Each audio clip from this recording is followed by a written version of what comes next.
चलो question number 11 लिख देता हूँ मैं ताकि नॉलेज में रहे ना कहीं ना कहीं।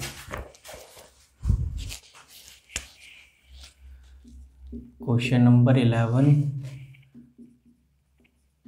Page number 304।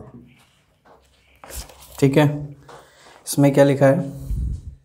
Prepare a cost sheet show the cost per unit, या आप कह दो इसमें cost per ton of a paper manufacture by J paper mills and January 2016 under the different element of cost.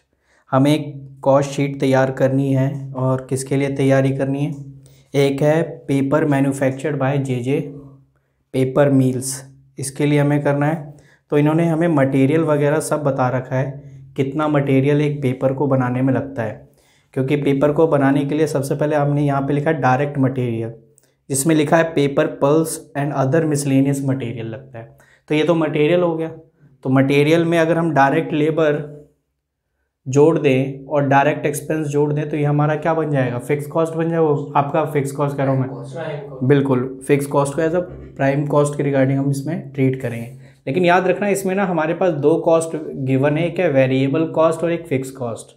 तो ये क्वेश्चन पूछा गया है पेपर में, इसीलिए मैंने इस क्वेश्चन को उठाया है और इसके रिगार्डिंग मैंने वीडियो बनाई है ताकि इस क्वेश्चन को आप दोबारा से कर सकते। तो आप भी कॉस्ट शीट प्रिपेयर करिए, ठीक है ना, और कॉस्ट शीट के रिगार्डिंग जो जो चीज़ें आती हैं वो हम पुट करते चलेंगे।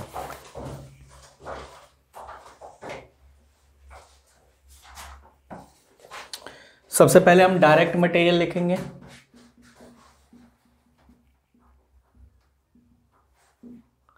अब डायरेक्ट मटेरियल कितना कैसे कैसे है? एक है आपका paper pulse and other miscellaneous expense. तो पेपर पल्स कितना यूज हुआ? पेपर पल्प ये यूज हुआ है 1000 टन, और 1000 टन के रिगार्डिंग कितने रुपए का एक पड़ा? 50 एट द रेट ऑफ 50 पर टन। तो कितना हुआ होगा? मल्टीप्लाई करके बताइए जरा मेरे को। 50,000, ठीक है। अच्छा, पर टन भी निकालना है तो एक कॉलम अलग से करके यहाँ पे पर टन कर लेना, ठीक है ना। ओके सर, वो हम देखेंगे आगे क्या है क्या नहीं। उसके बाद अदर मिसलेनियस मटेरियल भी यूज हुआ, इसी के अंदर है। तो अदर मिसलेनियस मटेरियल, और ये भी कितना यूज हुआ है? 200 टन है, और 200 ton at the rate of 30 per कितना आ गया इसका? 6000। ओके, 6000 आपका ये हो गया, पक्का? Yes sir. ओके, और आगे चेक करते हैं। हाँ, ये तो मटेरियल का काम हो गया। अब लेबर की बात कर ले। चलो लेबर की भी बात कर लेते हैं। तो टोटल आपका ये जोड़ लेना 56 आ जाएगा। 56 आप चाहो तो अलग से ऐसे लिख दो या 56 में लिख दो, कोई दिक्कत नहीं। अब हम करते हैं डायरेक्ट लेबर के बारे में बात। डायरेक्ट लेबर की क्या खासियत है? हमारे पास डायरेक्ट लेबर जो है, एक तो 220 स्किल्ड मैन है जो 25 दिन काम करते हैं, और पर डे के उनके 5 रुपये बनते हैं। यानी उन्होंने 25 दिन काम किया और पाए। तो इसका मतलब है दो टाइप के लेबर है, एक स्किल्ड और एक अनस्किल्ड, लेकिन दोनों ही जो है डायरेक्ट लेबर के लिए काम करते हैं, ठीक है ना। तो डायरेक्ट लेबर पे काम करने वाले, मैंने बोला था ना डायरेक्ट लेबर कौन होते हैं? जो एक अब पर्टिकुलरली उसी चीज़ पे काम करते हैं जिनके लिए उन्हें बनाया, मतलब रखा गया है। अब जैसे मैं कहूँ इसमें पेपर, हाँ पेपर के रिगार्डिंग काम है, तो ये जितने भी स्किल्ड और अनस्किल्ड पर्सन है ये सारे जो है ना वो एज अ पेपर बनाने के लिए काम करते हैं। तो अगर मैं कहूँ 220 स्किल्ड की बात करें तो स्किल्ड मैन, और कितने दिन काम करते हैं जी? 25 डेज, और पर डे के कितने मिलते हैं? 5 रुपये। तो इसका मतलब पहले क्या करना? 220 मल्टीप्लाई बाई 25 मल्टीप्लाई बाई 5, चलिए 27,500, बिल्कुल सही। और दूसरा 11,000 क्या? 11,000 यस। अनस्किल्ड कितने हैं? 110। इन्होंने भी 25 दिन काम किया, और उनको कितने रुपए मिल रहे हैं? ओबियसली कम ही मिलेंगे, 4 रुपये मिल रहे हैं। तो इसका दूसरा आ गया आपका 11,000। यहाँ तक पहले बात समझ में आई कि नहीं है? Yes sir. ओके, हमने एक पॉइंट है नीचे, अगर आपने क्वेश्चन पढ़ा हो तो इसमें लिखा हुआ है नीचे से दूसरी लाइन में, credit on account of sale of waste. मैंने कहा था ना, जो भी रॉ मटेरियल जो हम यूज़ करते हैं उसमें जो वेस्ट वगैरह हो जाता है हम उसको माइनस कर देते हैं, याद आया? तो हमने यहाँ पर डायरेक्ट लेबर से पहले हमें वो 2000 माइनस करने हैं, ठीक है ना। तो यहाँ पर या तो आप यहाँ लेस करके लिख दीजिए, less waste of raw material.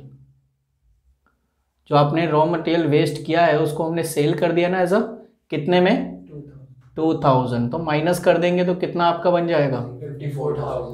ऐसा करता हूँ मैं, पर यूनिट बाद में निकाल लूंगा, पहले मैं अमाउंट ही निकाल लेता हूँ, ठीक है। ये डिटेल हो गया। तो अगर मैं इसका प्रॉपर करूँ तो ये कितना हो जाएगा? 54,000। और इनका अगर मैं करूँ तो जोड़ के बताइए कितना बनेगा? 38,500।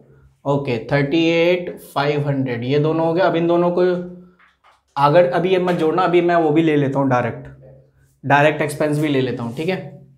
आते हैं अपना डायरेक्ट एक्सपेंस, क्योंकि हमें प्राइम कॉस्ट बनाना है तो तीनों को जोड़ के लिखना पड़ेगा। डायरेक्ट मटेरियल ये रहा, डायरेक्ट लेबर ये रहा, और डायरेक्ट एक्सपेंस ये रहा। अब डायरेक्ट एक्सपेंस के लिए भी कुछ ना कुछ कहानी कह रहा है। एक है स्पेशल इक्विपमेंट के रिगार्डिंग, और एक है स्पेशल डाइज, ये डाइज वगैरह जो बनाने के लिए काम आती है ना, ठीक है, पेपर रिगार्डिंग वो है। तो ये दोनों कितने यूज हो रहे हैं? 15,000। 10 और 5। तो मैं चाहूँ डायरेक्ट लिख दो या आप लिख के शो करके दिखा दो, क्योंकि ऑब्वियसली शो हो रखा है तो इन छोटी छोटी चीज़ों को आपने ध्यान रखना है। स्पेशल इक्विपमेंट कितना यूज हुआ है? 10,000। और आपका स्पेशल डाइज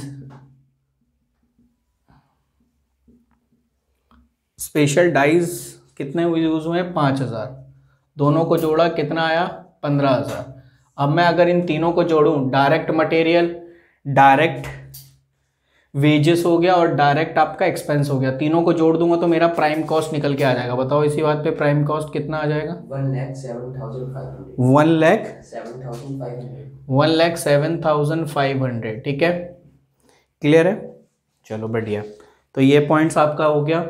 उसके बाद आगे बढ़े तो पहले तो ये प्राइम कॉस्ट ये हो गया। अब इसके बाद हमारा है वर्क ओवरहेड के रिगार्डिंग, यहाँ पे काम दे रखा है ना, तो पहले तो आप ये उतार लो, उसके बाद फिर मैं आगे की कहानी बताता हूँ।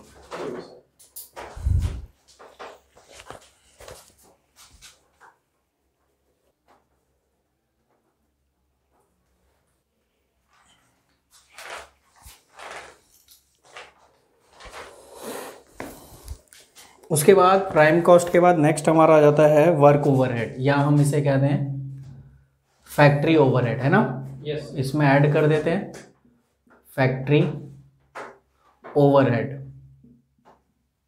अब ये फैक्ट्री ओवरहेड जिसे हम वर्क ओवरहेड भी कहते हैं, इसके रिगार्डिंग कह रहा है कि आपके पास दो टाइप के खर्चे होते हैं, एक वेरिएबल और एक होता है फिक्स। वेरिएबल कॉस्ट वो कॉस्ट होता है जो प्रोडक्शन के साथ साथ घटते बढ़ते रहते हैं। अगर प्रोडक्शन बढ़ाएंगे तो वो भी बढ़ेगा, और अगर प्रोडक्शन कम करेंगे तो आपका खर्चा भी कम होगा। लेकिन फिक्स कॉस्ट फिक्स का फिक्स ही रहता है। तो ये दो टाइप के, यानी वेरिएबल भी दिया हुआ है और फिक्स भी दिया हुआ है।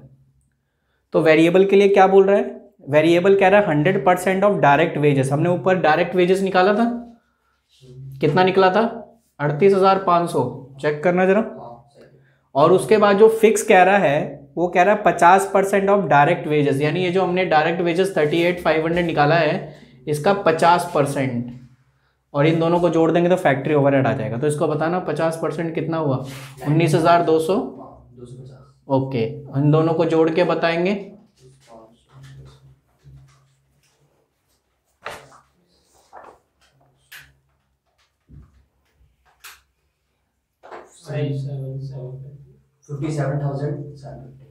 अब इन दोनों को जोड़ेंगे तो हमारा क्या आ जाएगा प्रॉपर? ये आ जाएगा हमारा फैक्ट्री कॉस्ट। तो निकालो जरा फैक्ट्री कॉस्ट कितना निकला?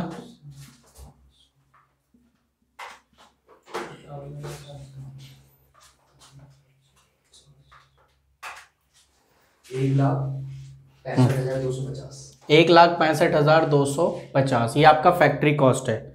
नेक्स्ट है आपका office and administration overhead, office and administration, sorry मैं यहाँ लिख देता हूँ, एडमिनिस्ट्रेशन ओवरहेड।